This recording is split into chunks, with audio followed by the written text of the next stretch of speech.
Baby birds, baby birds, baby birds.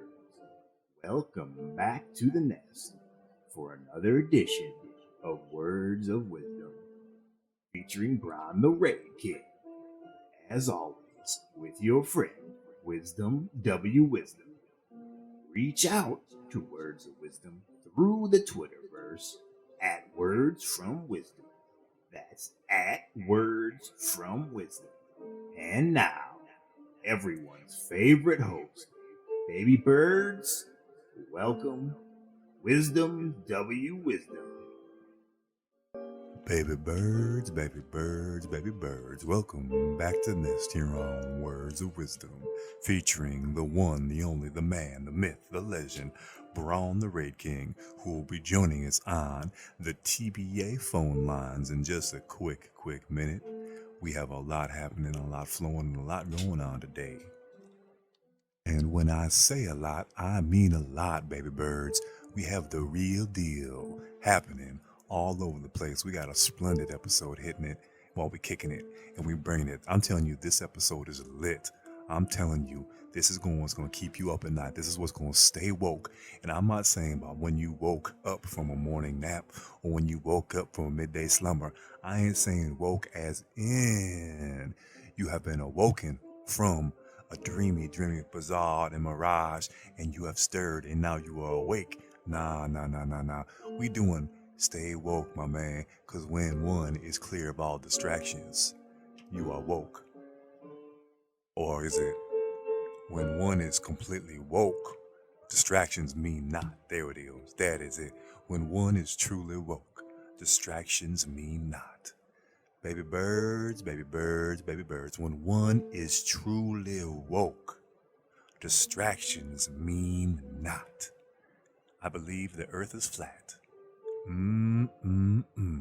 I believe the earth has corners, and if you go so far through this Mother Earth, you travel vast distances, and you get to the edge of the earth, it's a waterfall, and the water just pours out into the never. And it just goes and goes and goes. And there's nothing there. It's just air. And that's where the spirits and that's where the stars start kicking in and blow. You can go over that edge and you fall for an eternity into the never. That's where Peter Pan's from. He's from the never land, right? That's where the end of the earth is. Peter Pan is a true story, a true magnificent tale that brings us together. And Captain Hook and Mowgli and Rufio, I'm sorry, baby birds, Rufio. Yes, never land. That's how you get there. That's how it is. I would like to personally apologize to all of those that actually do believe in the word earth is flat and you are earth flat night. We here at Words of Wisdom are not against you. We just may have different views than you, and that's okay. You can believe in whatever you want to believe, because we aren't all about that. This is our show, baby birds. We are going to be here together, and we're going to go. And like I said, you want to be together, subscribe and like on YouTube. Search Team C&D, add Words from Wisdom in the Twitterverse, and Words of Wisdom at teamcnd.com. You can have a segment on the show. You could be on the show. You could be in the show. Your ideas could be flowing, growing, and getting all that, making everyone laugh.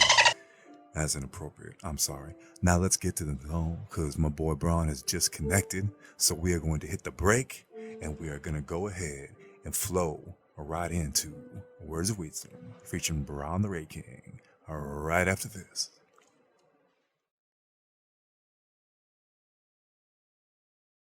Baby birds, welcome back to the nest here on Words of Wisdom featuring the man, the myth, the legend, Braun the Raid King, who is joining us on the TBA phone lines. He is with us. He is here. He is everywhere. Speaking everywhere, he's been a quick minute. He went on a little tour, you could say, of some wild stuff that we're going to get into here in a quick minute. But first, don't forget to like and subscribe on YouTube. Just search Team C&D. We live off those likes. We live off those subscriptions. Just click them. All right. Add Words from Wisdom in the Twitterverse. Add Words from Wisdom. Just go ahead and stay in our mentions, stay in our DMs. and contact us. Get us in the grab bag. Get your information to the show. You got a little something, just hit us up. Words of Wisdom at teamcnd.com. That's Words of Wisdom at teamcnd.com. Braun, my man, what's going on, baby? What's new? Not much. I got to spend a little time at Comic-Con this last weekend, and I'm getting ready for the website launch. Ooh, yes, yes. The website launch is going to be gigantic and huge. We will talk all about that. It's good stuff. However, I want to talk about this Comic Con. Actually, you know what? We're going to shelf that for a quick minute. We're going to do a elongated on the Comic Con in a quick minute. But I want to hit something up right off the bat that our listeners have sent in to us via the Words of Wisdom at teamcnd.com email. So I told y'all, you get to stay with the show. This isn't just mine and Braun's show. This is everyone's show. So we have a topic that is from the listeners. We have a topic that is from the baby birds out there that listen to the words from wisdom and the words of wisdom and the man, the myth, the legend, Braun the Raid King. Listen to those sweet, sweet voices on the airways, whether they're listening live, whether they're twitching, whether they're downloading. Oh my, this is some good stuff. So, the first topic that we are going to bring out that is from you, the people, the first one we got is what are your favorite carnival games and what are the prizes you have won? So, they want to know carnival game experiences, good and bad, the prizes, and your favorite games. Braun, go. My favorite, well, the most memorable game of any carnival was the old throw the ping pong ball into the little aquariums to get the goldfish. I don't know if you had that back east, but over here in the west, there's a game where they'd be stacked up on the middle of the stand, in the middle of like a square booth, and you stand on the edges, and they give you a little basket with ping pong balls, and there'd be all these little aquariums where the lid of the aquarium, the opening of like a little kind of like a glass bottle, was just big enough for the ping pong ball to go in there, and you'd throw them and you'd bounce them, and if it landed inside the water, you got one of the goldfish. Well, those goldfish were notorious for just dying like a day or two after you won them at the fair. But one fair I went to, I had one of these goldfish I won. I had it for 8.5 years, and I gave it to a friend at school. Well, I took it on the bus with me to school, and on the way to school, I fell asleep and dropped the cup that the goldfish was in and spilt them onto the floor of the bus. But I was able to get the goldfish back in the cup, ran into a second school that we were stopping at on the way to my school, and using the fountain, filled it up with water, took the fish to school, gave it to my friend, who then had it for another 4 years, and actually died the year of our graduation in high school. Wait, hold on. You're telling me that a goldfish that you won at a carnival lasted 13 years. Yep. I thought goldfish only lived like fruit fly kind of thing in the fish world. They can actually live a long I'll, time. I don't know about that. All I know is this one magical goldfish. Oh, and the second thing I forgot about is at one point I was tired of just having a goldfish, so I bought two Oscars. And the Oscars are supposed to eat the goldfish, but I got the Oscars when they're too small, and the goldfish started bullying the Oscars. So even when the Oscars got to the point where they could eat this goldfish, they never ate the goldfish. So that's why I ended up giving it away. Wow, this is an insane like miracle story, man. This is pretty impressive. So the Yeah, the little goldfish. tenacious goldfish. Yeah, you're right. It's a keep on go and never surrender type story. This is something I think. This seems like a Disney like a Disney Ants or something like that. You know what I'm saying? Like Disney Life of a Bug, Life of Bug. What are those Disney movies? Finding Nemo and those other ones like that. Those Disney Pixar. There we go. Something about Pixar. Disney Pixar movie. You think you got something here? We should reach out. We should reach out to this Disney vehicle and see if we can get a little something on paper. You know what I'm saying? Yeah, I mean, it's got all the compelling stuff: action, drama, suspense, a goldfish that dies at the end. It's made for TV, made for the big screen. How did he die at the end? Did he die just of old age, or did Yeah, something of old dramatic age. happen? Yeah, she came and told me one day that the goldfish finally died.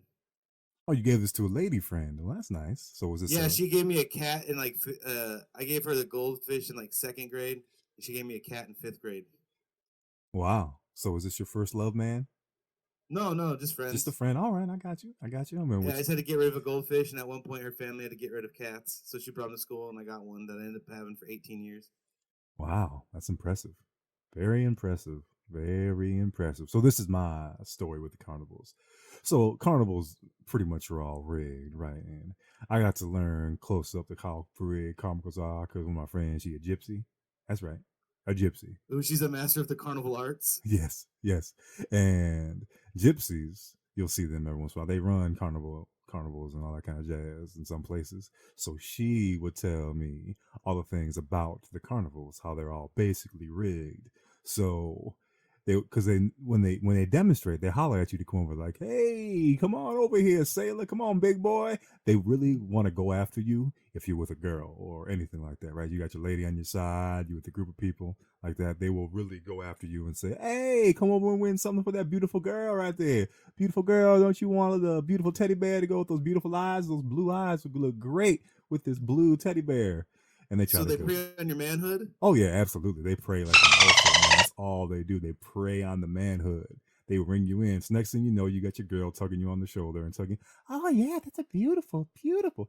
I shouldn't use that voice because there's very few females that actually talk like that. So they just tug on your arm and go over that, and they pull you over to the bush. Next thing you know, you're pulling out ones and fives, and you're giving it to this dude, and he demonstrates, right? He's like, "Oh, it's easy." He's on the one side of the counter, so he is literally a foot and a half closer to whatever it is, but it's all about angles.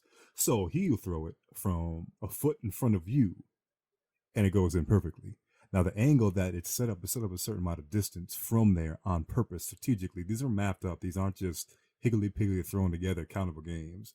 So to get that ring around that horseshoe is so much easier from that spot. Or the basketball thing is the big one. I have a little story about the basketball thing, which is pretty cool. And I learned this from my gypsy friend too, is that you got to be on the inside of the counter. They will never go to the outside of the counter. Even if you ask them to, "Oh, can you come out here and demonstrate?" They won't do it. They'll say they can't come out from the side of the booth. Otherwise, they get fired or, against regulations and rules, all that kind of good stuff. Because it's so much easier to hit it on the inside than the outside. So, Right, so all of a sudden the gypsies are worried about the rules. Suddenly the gypsies are worried about the rules. exactly. Suddenly, the gypsies are worried about the rules. I ain't talking. When I say gypsies, I want you all to get the movie Snatch out of your mind. I'm not talking about Brad Pitt and the gypsies. You can't understand what they're saying, and they're really steal everything under the bush. I mean, these gypsies sometimes get a bad rap. I'm sure some of them are just terrible. My friend, she had gypsy family. She was gypsy, and she was a cool cat. I mean, she was interesting, very interesting individual. Learned a lot. So I'm chilling around Valley Fair. If y'all heard of Valley Fair, if you're from the Minneapolis area, it's one of the bigger parks in the Midwest. And me and my girl and my friend and our friend are doing two females. I'm walking by the cat where you shoot 3-point shots. I'm walking by with these two beautiful girls on my side. And of course, he sees me from a mile away because I'm a tall black dude with two beautiful white girls that are going with me. And he just starts hollering when we're about 50 yards out. He just starts hollering, "Hey, hey, hey, you. Hey, you with the beautiful girls. Hey, you with the beautiful girls." And, you find like, "Well, you're talking to me." I turn and start looking. It's like, "Oh, yeah, what's up?" It's like, "Come on over here." So I start walking a little closer, and I'm like, "Oh, he's got a carnival game. He's trying to get us to play." Then he starts saying, "Oh, I know those beautiful girls. They're going to want a beautiful panda. You need to get a panda for one of those girls, man. You got to do something. It will go great with her." Well, I'm a barterer a little bit. I'm a little thing because I know these games are rigged. And I told him straight up, "All right, so show me how this game works." So he's standing from about 20 feet away, and he shoots the basketball from about 20 feet. And he makes it, so it's a good shot. It's a tough shot to make for for some cats. So he's obviously been practicing quite a bit for this to show people that you can make it. All right. Well, I'm 2.5 feet farther back, and I know that the angle that hoop is on, and from where this line is, where most people would shoot from this line, and the percentage is going to be way, way down. So I told him straight up, I was like, "All right, I have two beautiful girls right here, right? You got a beautiful girl with blue eyes. You got a beautiful girl with brown eyes. You got a beautiful blonde, and you got a beautiful brunette. So I'm going to need that big ass blonde panda bear up there. I don't need the big ass brown panda bear up there. One for each girl. So I'm going to give you just one shot. I'm going to throw a 10 spot down for you. I'm going to shoot it from back here, and I'm going to need two of those. One for each beautiful girl. I mean, you're the one that volunteered. You said you got to get these beautiful girl bears, a prize. So I'm going to need help from you, brother." He's like, "I don't know if I can do that. That's kind of against the rules, regulations." I'm like, "All right." So I started pulling them away. He's like, oh, but I want the panda. See, they want the panda, he says. They want the panda. So I gave him the rules. This is what we're going to do. I'm not going to back down. I mean, that's the barter system. This is what we got to play with, you know? If I make it from 26 feet, I'm going to go ahead and need those two bears. He's like, for $15. All right. So I throw down $15. I grab So on the one ball. shot 15. One shot, 15, two grand prizes. And I'll back up about 6-7 feet. So I'm shooting from Steph Curry range, you know what I'm saying, from 27. I do a little crossover dribble and I put it up. I'm pretty good at the ball, the round ball, at least I used to be for sure. And I know that it's easier to make it from a distance on these games than it is at just the right point. So I got the swagger, the step, and the roll. Now, let's be honest. I mean, this isn't a real high percentage shot from 27 feet. So I probably would make that, if we're playing a game, I'll probably make that uncovered, probably 40 or 50% of the time. If someone's in my face, it's probably gonna go down to about 20 to 35% of the time. I ain't Steph Curry, you know what I'm saying, but I could shoot the rock from the outside. That was my thing. So I'm shooting, I'm dribbling between my legs, I'm dribbling behind my back, and I'm dribbling around a little bit, just showing off a little bit. Then I do a little crossover, do the Tim Hardaway crossover, kick the leg out like Kobe Bryant. Nothing but net, baby. I point to the Bears. He's like, oh shit. He pulls down the Bears, give them to the girls. Now the problem with having those giant bears is we had just gotten to the park. What am I going to do with two giant? Yeah, what am I going to do with two giant bears? I mean, these girls got the bikinis on and stuff like that. We're going to go to the water park too, so we had to leave the damn park, put them in the car, and come on back. But that's just my carnival thing. That was my favorite one, baby. When I just showed it up. Got a little luck. Don't mind. There's a little luck in there, but you still look good with the swagger when it goes right. Yeah, it's a little bit different than a goldfish that lived for like 12 years or whatever. Both great stories, but very different in the eyes of the story. It just shows you what the spectrum of life could be, people. Yes. So let me ask you this, Brown, because they want to know all about these carnival games. What is your worst carnival game that you hit up? What was the? Because you must have took the lady to a carnival and got walloped into playing some stupid games. I know I have. No, I think when I ever did carnival games, it was mainly just us, me and my friends. The first time maybe first or second time, we got to go to the fair by ourselves without any supervision. You got to look extra money.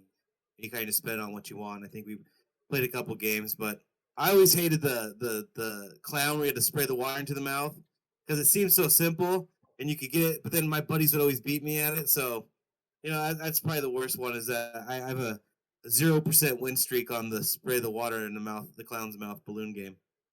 Oh, speaking of water, baby, it's probably because your clown wasn't as thirsty as it should have been. Other clowns were crazy. You know what's good for even a thirsty clown is Purina Aqua Springs. Don't grab a soda. Don't grab a juice. Grab a natural, purified, delicious, refreshing, relaxing Purina Aqua Springs. There really is only one choice. Grab a bottle of Purina Aqua Springs at your local mart today.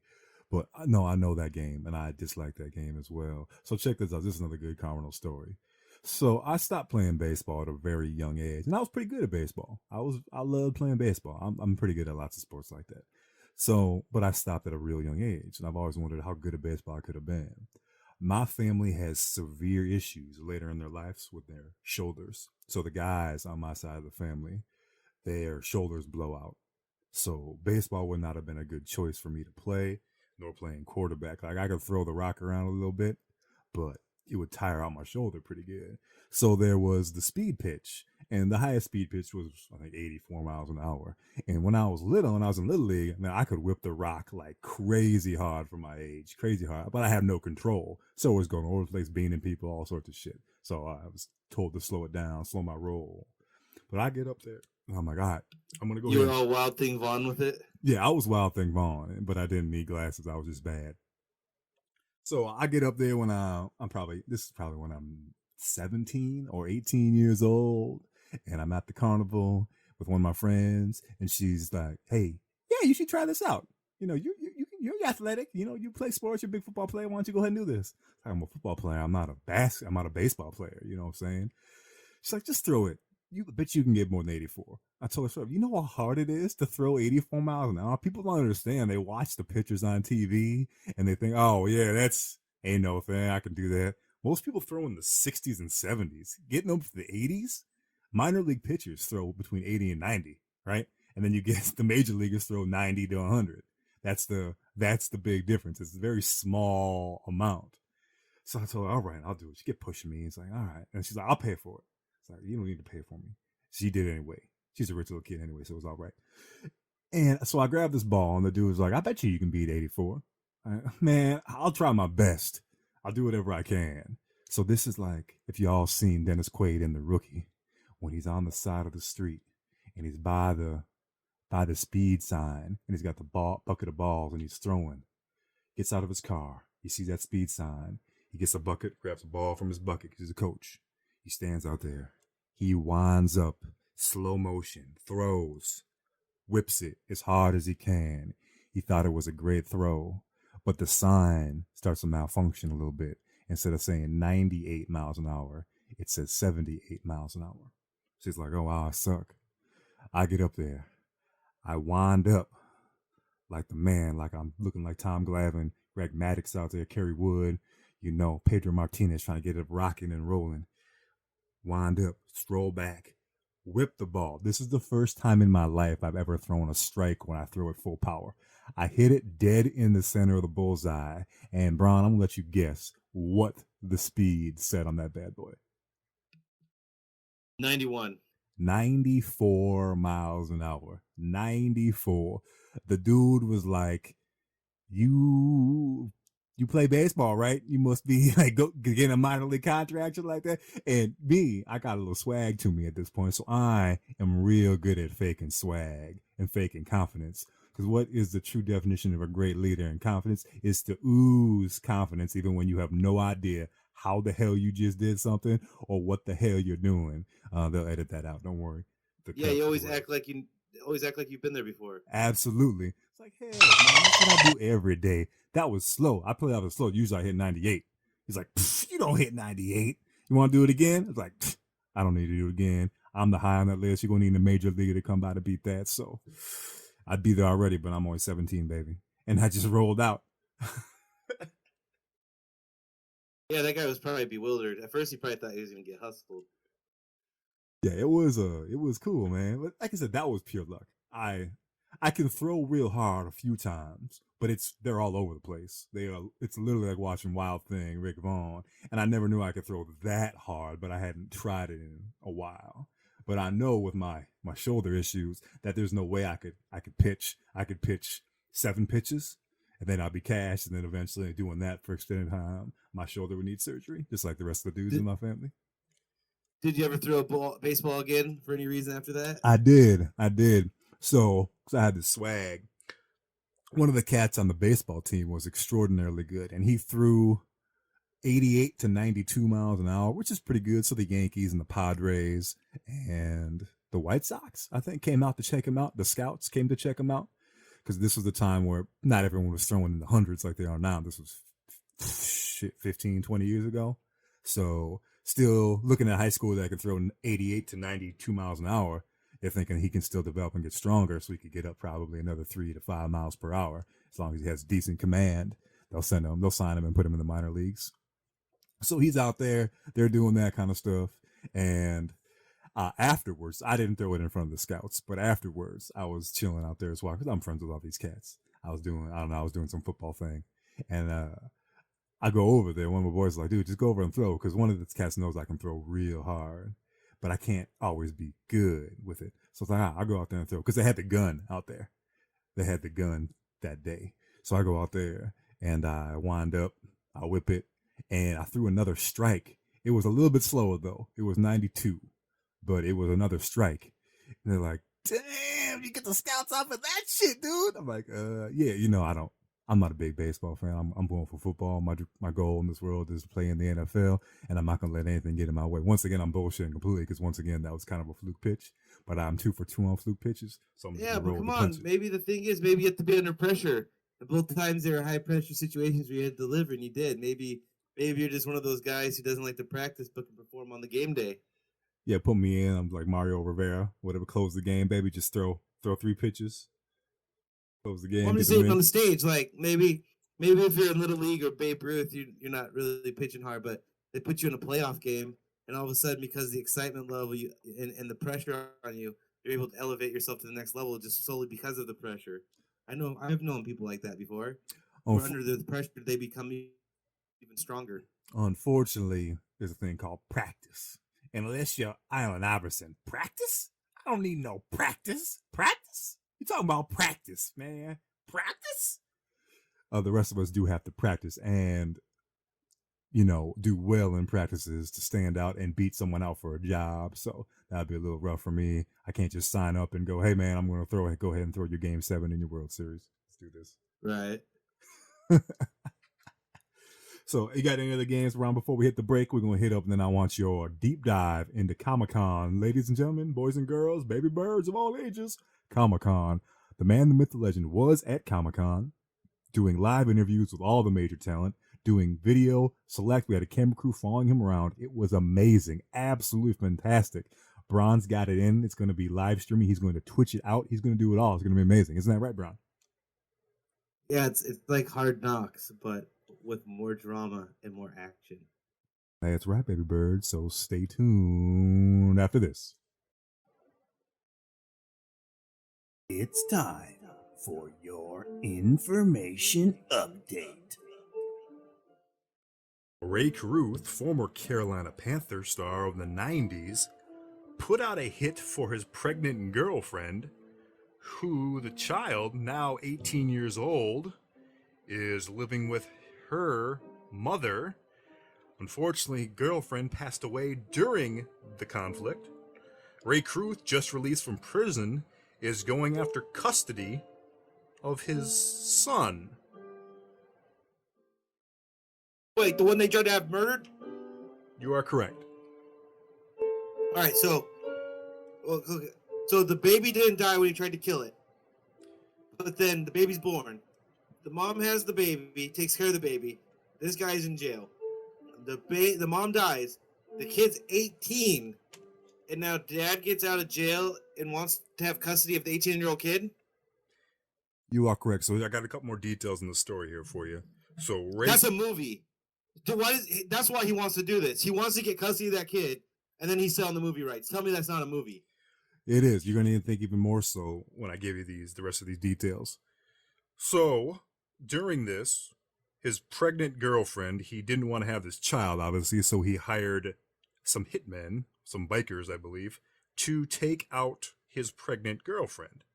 It was a very messy job, and they didn't do a very good job with it, which left her slightly alive. She was rushed to the hospital. I believe she was 7 months pregnant or 6 months pregnant. So as she was passing away, they were able to save the child, and the child was in the hospital for quite a while. And unfortunately, the child was born with some disabilities, as one could imagine, with some sort of violent act, and then the early birth as someone that The main one being the father. yes, absolutely. So grandmother, the mother of the deceased female, she raised the son, who is an energetic 18-year-old with some disabilities, some severe ones, and Ray Caruth wants to meet and see his son and wants custody of the lad. Okay, so I didn't know mom died then. Like I remember the Ray Caruth. No, the Ray Lewis was involved in there. Allegedly. Either just some little bit, as far as I know. Allegedly. I'm trying to remember that Ray Caruth thing. So I didn't know she died. I knew they hired the hitmen. So she died. Grandma raised this young man, and now at 18 with disabilities, dad wants. I mean, I get if you wanted to see your kid, make contact with your kid. I get on some weird level, even though it's the kid you wanted to kill. I get that, but why does he want to gain custody of this kid? Do you think it's only monetarily, or do you think he's actually wanting to make some type of connection long term with this kid?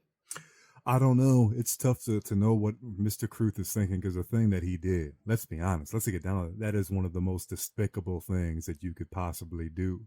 Instead of trying to have, I don't know if you're pro-choice or whatever you are in your politic life, we don't need to talk about that, but you're talking about going so far into the pregnancy instead of having something, that word, I don't like to use the word, but instead of doing that early on, he chose to go down the route of hiring hitmen to kill a pregnant woman, to not only kill her, but his unborn child.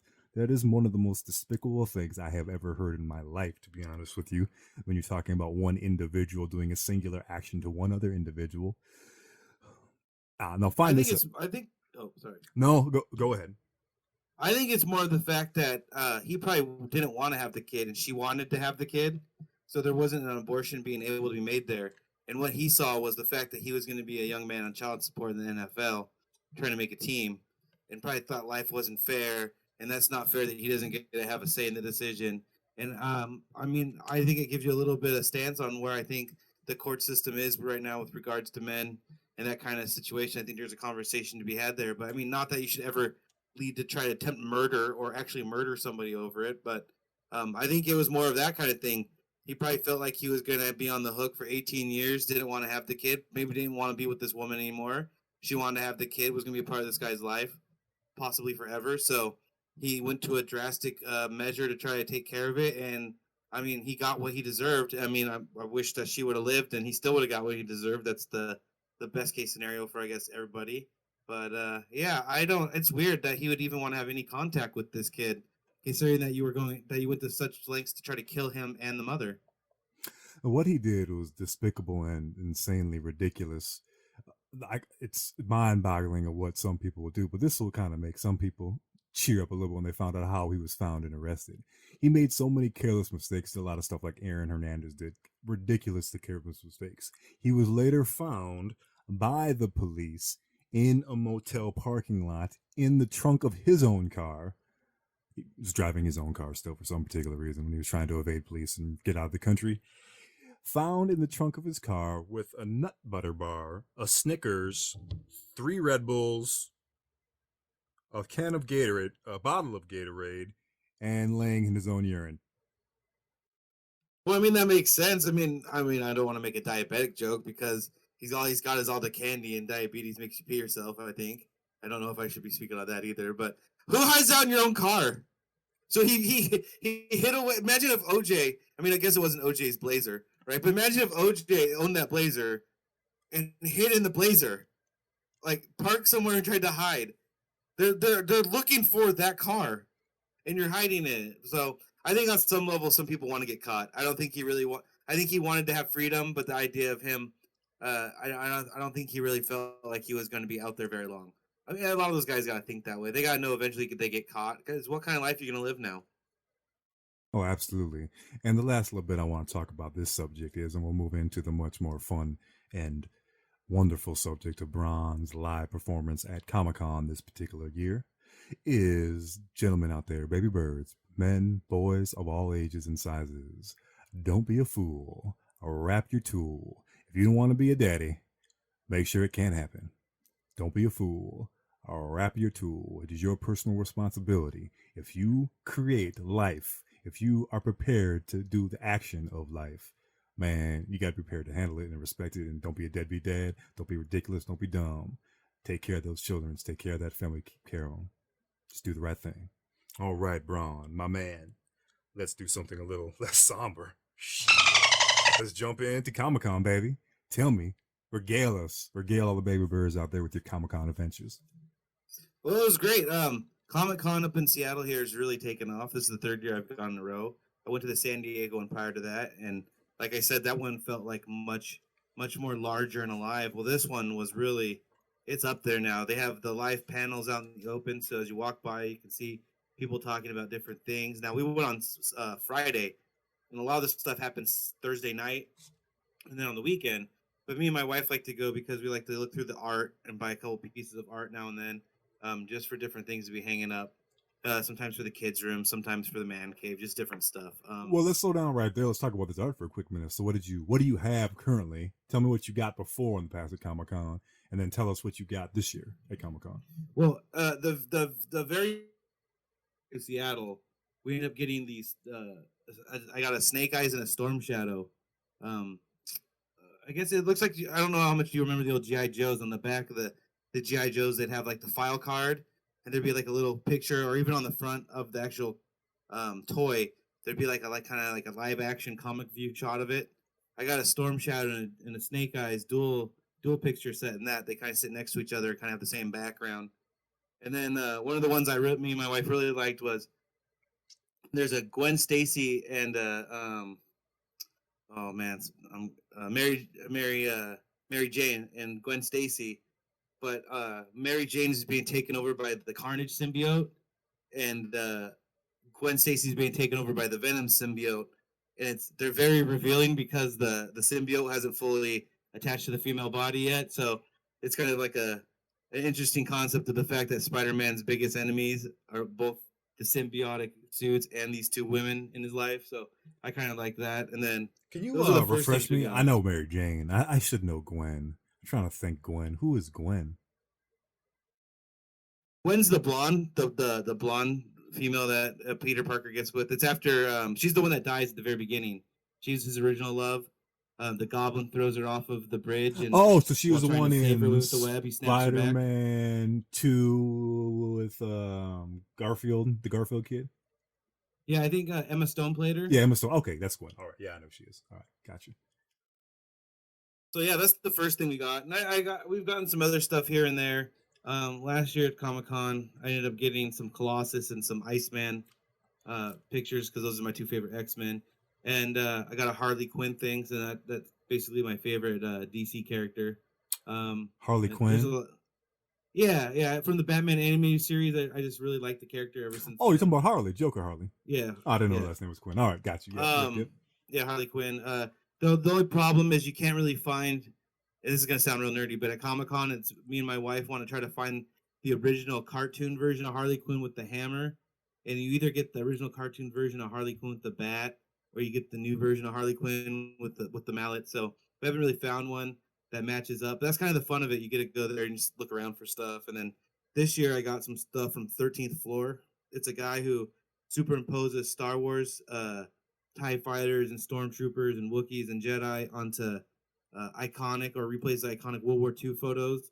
So I have one where it looks like stormtroopers are raising the flag on Iwo Jima, and then there's another one where it's like the paratroopers dropping in on before Normandy, and they're Jedi instead of paratroopers. They have lightsabers. I got one where it's a group of soldiers standing on a beach looking at a TIE fighter that had crashed into the water. So kind of just, and they're in World War II outfits. So it's kind of like the like a steampunk type thing, but a take where it's like Star Wars with World War II era photography and people. Well, that sounds super cool. We're gonna have to tweet those pictures out to the baby birds out there so they can see that stuff. That sounds amazing. Yeah. So every year you kind of go there looking for certain things. We have a checklist that we're kind of looking to find that we haven't been able to find in the 4 years we've gone. So but that's kind of the fun of it. And then you just look around at the different booths and stuff. There's always uh action figures or like some guy selling old Nintendo games or people selling original Star Wars toys and He-Man toys. But then you have all the modern stuff where people are selling Funko dolls, and then Marvel for the first time had their little booth there where they had a Marvel comic line they were launching. They had the artists there signing stuff, and you go in there and stand next to the Fantastic Four's dog, the one that warps around and stuff. So yeah, it's getting there where they're getting more of the big prop pieces and set pieces up at the Emerald City Comic Con. So I'm looking forward to next year. That sounds pretty amazing. Did you get to take pictures with superheroes and all that good stuff? No, this is actually the first year I didn't bring my camera. We didn't take them. Next year we're really going to go all out with a lot of stuff. So Wait, this year was kind of you went to Comic Con and you didn't bring a camera? Your cell phone's a yeah, camera. yeah. No, I mean, but I like to bring my DSLR. I like to bring the big camera. I actually have some footage from I think the first one when I went there. I interviewed a bunch of people and did that whole thing. So I just didn't bring it this time. I remember how bulky it was without a real purpose, and we were kind of on a time crunch this year as opposed to normal. So next year we're really doing the all out with the costume. With me at least, I'm doing the whole dress up, and I'm really gonna go all out with the camera work next year. I'm gonna nominate that the lovely lady dresses up like Harley because that's just a fantastic outfit. She might. I mean, she might if we could find one for her. She'd love it. I mean, there we saw a bunch of costumes there. I think she really likes the idea of maybe dressing up from Rogue from the animated series of X-Men. So she might go that way. Oh, Rogue. All right, that's one of my favorite X-Men. Rogue and Gambit, the saga between them. Love it. Yeah, it wasn't upsetting. They really just. I was always looking for that in the comic book or when they remade the movies, and they kind of just never even. I figure if they're gonna have one love arc other than Wolverine and Jean Grey and Cyclops, they're gonna have the Gambit and Rogue arc, but they decided not to even do it. No, they did it in the comics. They did the Uncanny X-Men. They absolutely. Are you talking about in the movies? Yeah, I'm talking about in the movies. Yeah, Oh they yeah, transitioned like Kitty Pryde and Iceman, or Rogue and Iceman, but they really didn't do the Gambit. I guess they were kind of different movies, weren't they? I guess Gambit was in the X or the Wolverine movie. I don't yeah. think he was actually ever in any of the X-Men movies, was he? No, he was not. They made Rogue a sissy little girl who was completely not how she is, and I really disliked how they did Rogue in those movies. I really disliked how they did Gambit. I don't think Gambit even had a Cajun accent. I don't think he even had one. No, Like, he did not, and that was the big thing that really just threw me off on it. Or if he had one, it was terrible. yeah, absolutely terrible. And Colossus in the X Men, Deadpool had it knocked down. So Deadpool with the $2 million budget hits the ball of the park with Colossus, right? And then you got X-Men that spends hundreds of millions of dollars on their budget and all these actors. They could not find a big, strong white dude with jet black hair that had a Russian accent or could fake one. They had a dude from New Jersey do it. I mean, come on, man. That's just maybe that almost made me walk out the theater right there. Was that? I think that was the first X-Men or the second X-Men that was in. Yeah, and the whole thing was like Colossus is supposed to be big. He doesn't get bigger when he puts the skin over. He's always that big. So Yes, yeah, they really missed the mark on that one too. it was ridiculous. I cannot stand the X movies. The X Men are my favorite line, and this is probably because I know the X Men so well. I've read so many. I have 100 and some of the Uncanny X Men I used to subscribe to as a little kid. I religiously watched the cartoon. I can probably read off the entire series word for word. I watched it so many times. It's and I had all the other lines of X-Men comics. I loved X-Men. That was my thing. That was my nerd out. That was my geek out. So when they brought out these movies, the only thing that saved me on these movies was Patrick Stewart is the perfect Professor X. The perfect. His ability and what he did and how he acted in them, just amazing. The rest of the movies just trash. All of them. My personal Well, opinion. it's like they had Professor X, or they had Charles. Or, see, look, I'm doing it. They had Patrick Stewart in mind when they actually wrote the comic books originally. He looks so much like the character. When you see him, you're like, yeah, that's who I imagined would have played this the entire time. There's no one else I could have ever imagined in this role. And you can't say that. You can't really say that for anybody else in any of the other X-Men's. I mean, maybe Halle Berry. I think she did okay as Storm. I don't know if they really wrote Storm the right way, but I think she did fine as that. Yeah, she plays I, Storm. Wolverine was Hugh Jackman plays a good Wolverine. I will give him that, but I just hate Wolverine to begin with, and I do not like how they wrote the storyline of the X-Men movies. yeah, I mean, they got Sabretooth so right that I can't believe they got Wolverine so wrong. Right? He's like they're the mirror image of each other.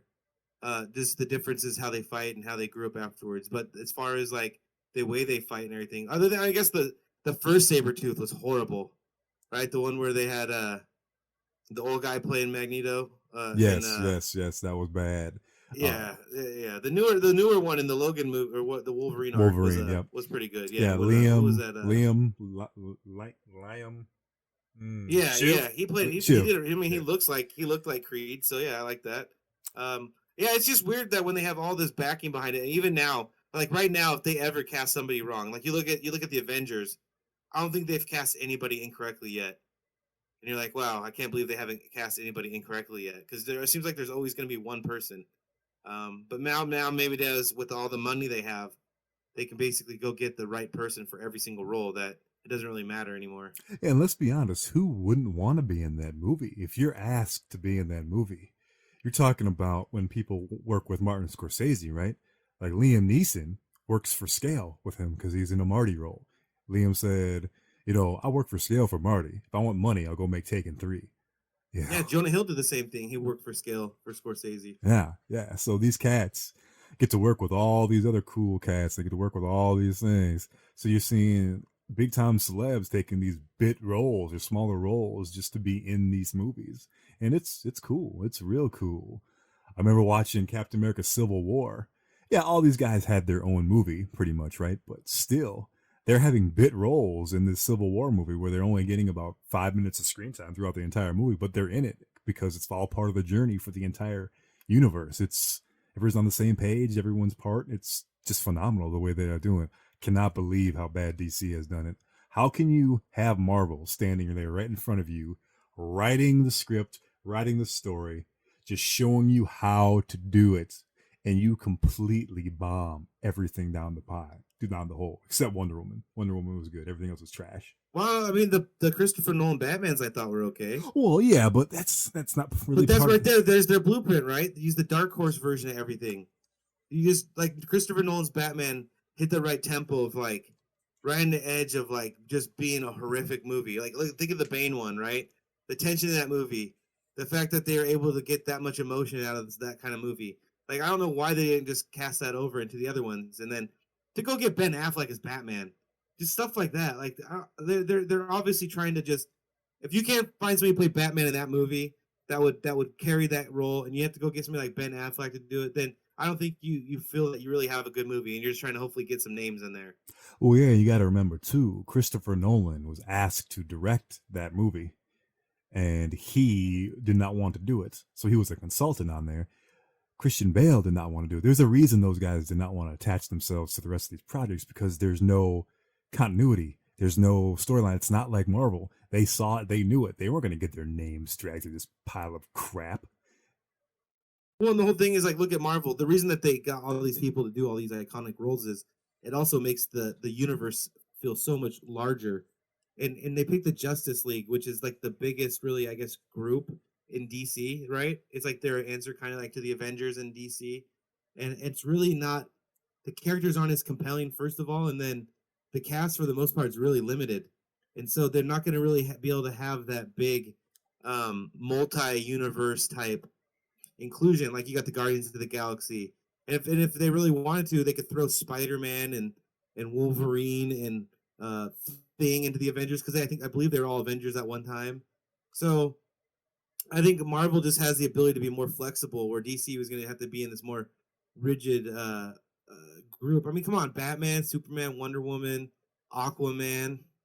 I mean, they're okay. They're good characters, but they're not like they were great in comic books because of how you can set the stage, and I don't think they really translate into movies. Well, they needed to at least try with the translated movies because they didn't. They didn't do it.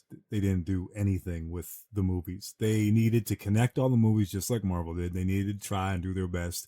Throw the Aquaman movie out before you do the Justice League movie. What are you doing? Why are you doing the order that you're doing thing is? You're literally just trying to get money. You're trying to get Yeah, $250 million because it's a comic book movie. That's about what you get on the shitty comic movies, 200 to 250. And they're just running the well dry. They are going to screw over for the rest of us. Just like zombie movies, those have plummeted, right? I mean, they were all over the place for a long time. People just start making all this shit. Excuse me. FCC is gonna take that out. Fantastic. They just started making all this poodoo, man. Talking like Jar Jar Binks. And they just flushing all down the toilet. We're gonna hit a saturation point where people aren't gonna want even the good superhero movies anymore because of all the junk that's out there. yeah, and DC kind of. I mean, they had the dark angle. You know, I think what they did is they tried to make the future the Batman versus Superman and the Justice League. They try to make them look dark without making them dark. Like I think that was going to be DC's kind of or the pie is that they could take away the fact that maybe at the end of almost every DC comic book, if you or movie, the hero doesn't always win, and that's kind of what they had with the Watchmen, the Superman at times, Batman. You know, the tortured souls that don't ever win. Like that, I thought that was going to be kind of their angle, but then all of a sudden you see X-Men do it with Days of Futures Past, where they're having everybody die and they're taking away the thunder from DC, and then I think DC just is like you said, there's in a money grab now. What are they? I mean, they have all these successful TV shows, and now they're going to try to tie the TV shows into movies, and I don't know what they're doing. Oh, is DC gonna try to do that now? Finally? Well, yeah. Look, they got the Flash from the TV show in the Avengers now, right? It originally started as a TV show. I want to say that they want to incorporate the Green Arrow, which is a TV show, into the movies.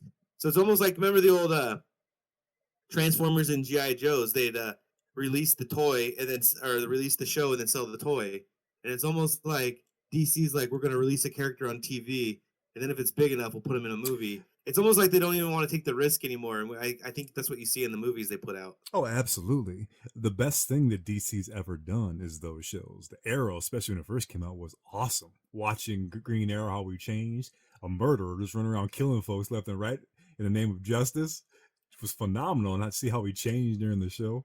Just the great way that they did. The Flash was real good the first couple seasons. Supergirl was a good show. I've only seen the first season of that.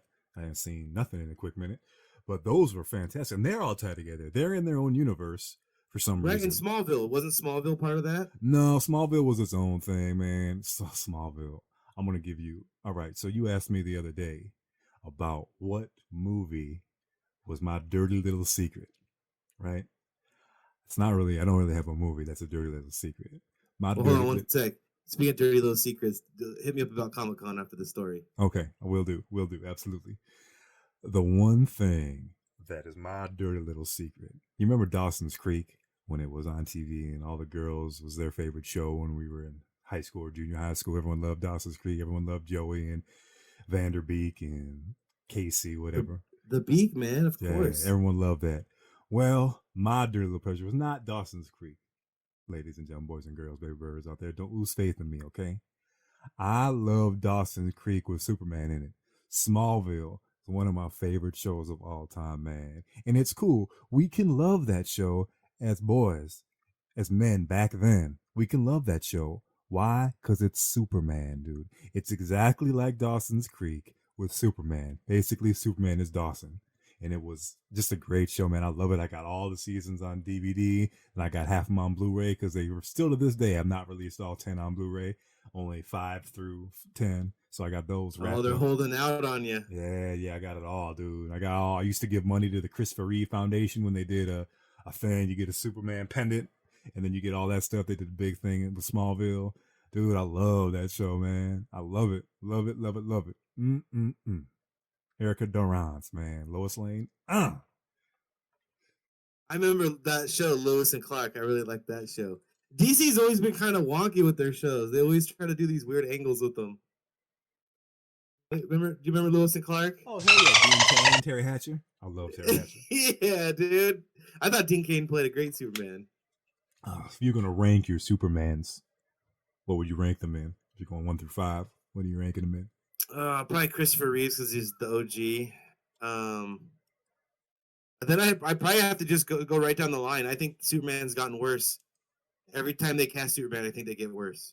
So I think if you just go from whoever the first Superman was to who is now, I think that would exactly be my order. So you don't like the Henry Cavill doing that, or Cavill? I apologize for getting his name wrong. I kind of like that. Superman I think like Superman used to be that perfect blend of he's a soft guy who's trying to do right. And I know they're trying to do the dark angle, but it seems like every time they redo a Superman, they just try to make him tougher and harder. And it kind of like goes away from what Superman originally was, right? A farm kid. It's like they're just the demeanor of them. They just keep trying to make him look less heroic looking and more like just I don't know. I don't know what it is. I just think they just continuously get worse at casting Superman. No, I'm with you. That's why I dig Smallville so much because it really was the farm kid. You got to watch him grow up. You got to watch Superman grow up, and why is Superman such a dorky dude? He's all grown up, good looking, muscular, dorky dude with dorky concepts and a very strong moral code. Why? It's because all the stuff he went through when he was a kid, right? You get to see his dad, you get to see his mom, the influences they had on him. You get to see all this stuff. It was a really good show, and they did a pretty good job with the writers. It was good. John Glover. Did they have Lex Luthor in that? Yes. They were able to work in Lex Luthor. Him and Superman were friends for a quick minute, right there in the beginning. And then you had John Glover as Lionel Luthor. So you got to see how Lex interacted with his father and where Lex gets a lot of his issues, right? His issues, that type of thing. And John Glover is a fantastic actor. He is one of my favorites. That's the other thing. The Lex Luthor in the new one, Jesse Eisenberg. He the way he plays Luthor is like he's playing the Riddler. Oh, really? I don't like how he plays Lex Luthor. See, I've never seen the new one. I ain't seen that yet. And Lex Luthor has always been he's always been a strong guy because he always had to fight for everything his whole life, right? Even though he had money and brains, he was still second fiddle to Clark Kent. So he always had to try to match him physically. And then they go and get this the kid from Jesse Eisenberg. I mean, he's a great actor. Yeah, I know. I just don't see it. I just don't think they cast well. Yeah. I just don't get if he was playing the Riddler, I'd be like, wow, he'd probably kill the Riddler. But I don't know about Lex Luthor. Yeah, I heard the Lex Luthor was iffy on that particular movie. And I wasn't too sorry about Ben Affleck being Batman. I mean, he kind of looks like Bruce Wayne, but he doesn't look like a Batman. I think I guess Carl yeah, Urban. you're right. He looks like Bruce Wayne. I could give you that. Yeah. He plays the part of Bruce Wayne well. I think he actually did play the part of Bruce Wayne well. Yeah, I think Carl Urban would have been a good choice for Batman. He's got that kind of look, you know, the Judge Dredd cat, Doodles and Doom. Yeah, you gotta have that butt chin. Yep. Yep. All right, Yeah, baby. give me the butt chin. My Batman needs to have a butt chin. Baby birds, we're almost out of time, but we're gonna hit Braun up for his story from Comic-Con. Story, go baby. It's not so much of the story. I want to tell you, all you single men right now, is if you're bored on a Comic-Con weekend, and you want to go out to a bar, and you want to find, I'm just telling you, men, go to bars on Comic-Con weekend around wherever the Comic-Cons are. Just do this. Do that. Listen to your man Braun here, or go to Comic-Con. If you women, husbands, married couples, people are dating, having maybe intimacy issues, go to Comic-Con together. It's becoming like a bordello show down there. Don't miss out before they censor all of this. Comic-Con is the spot to be right now. Go to your local Comic-Con. Start your own Comic-Con. I'm getting one going in the garage. Comic-Con's the new in. It's like the code word for the new party. Let's start the movement, the Comic-Con movement. That's all I gotta say. I don't want to dive too much into detail of these things, but I have a question, man. So you go on, let's say you go to the bar that's across the street from the Comic-Con or going down the strip.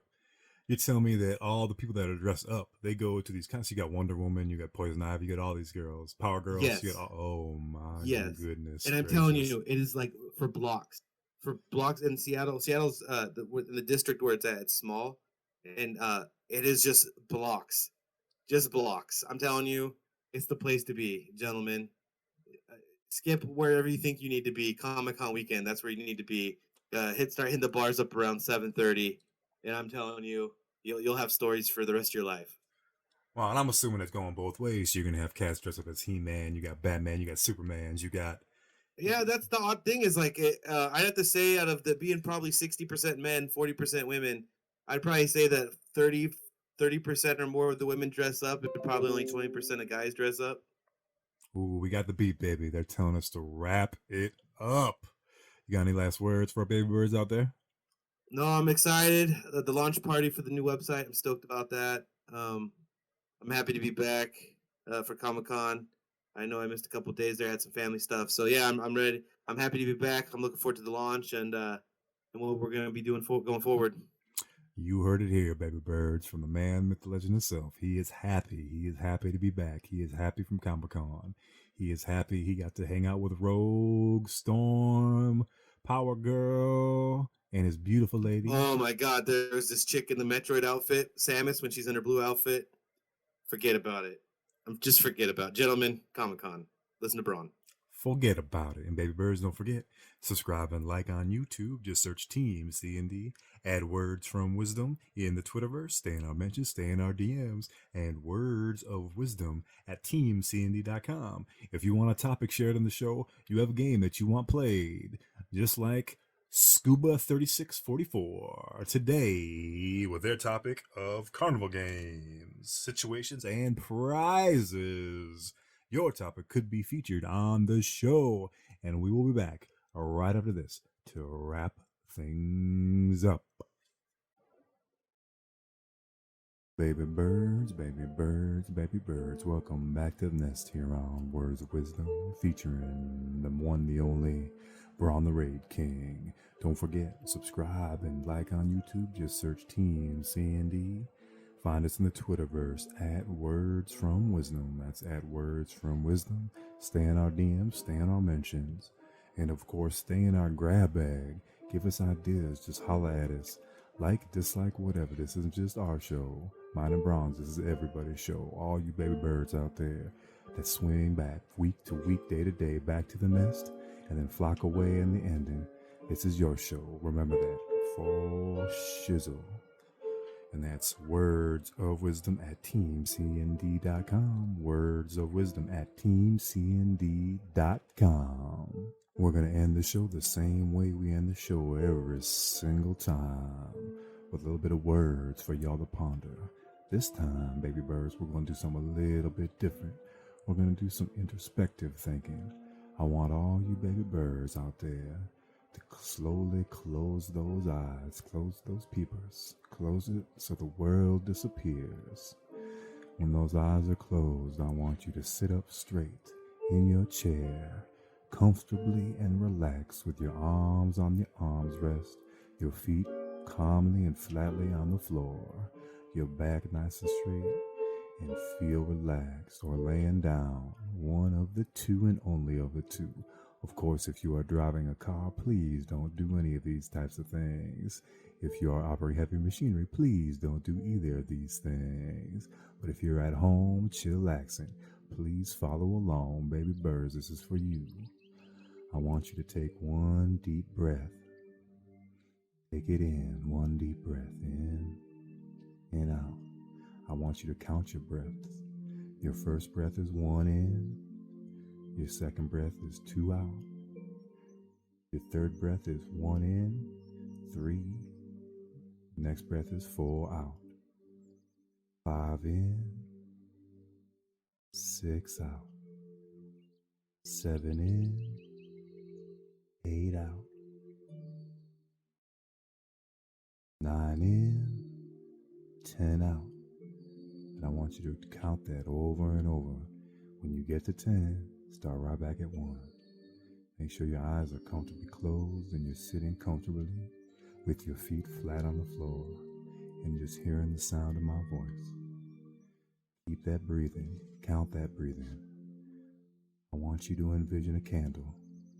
One candle. Just one. As you relax, I want you to push out all the sounds in your room. I want you to push out all the lights in your room. I want you to just be with your breath. 1 in, 2 out. 3 in, 4 out. Go all the way up to 10 and come back down. Start back at 1. I want you to see that candle. This is your candle. Every candle's different. Every flame flickers. Everything that you see, just see the candle and nothing else. See the wick burn. See the flame twitch. If your room has wind, if it has twirling, swirling, gusting, is your candle straight? Is your candle curved? Is the wax burning down the side? Is it in a candle holder? Is it on a plate? Is it in a jar? Everyone's candle is their own candle. Be one with your breath and see just the candle, just the light flickering. The only thing in the room is you, that candle, and the light that candle is flickering. There's no sounds. There's no colors. There's nothing but you and that candle. Make it yours. Believe in it. See it. The candle could be any color that you want. The candle could be black and white. The candle could have a scent to it. What does it smell like to you? Is it cinnamon? Is it lavender? Is it vanilla? Is it chocolate? How does that candle smell to you? It's different for everyone. Be one with that breath. 1 in, 2 out. 3 in, 4 out. 5 in, 6 out. It's just you and that candle. Fully relaxed. Counting your breaths. Letting the tension drain from your body. Let it drain from your body. That tension can seep out any way that you want. It can be drifting into the floor if you're laying down, drifting into your chair. Some might see steam rising right out your body, a mist floating away slowly and slowly as you count your breaths, as you see the candle. Could be water, moisture coming out of you like a waterfall. Just let the tension fly and fall all the way to the ground, to the air, anywhere but on you. I don't care.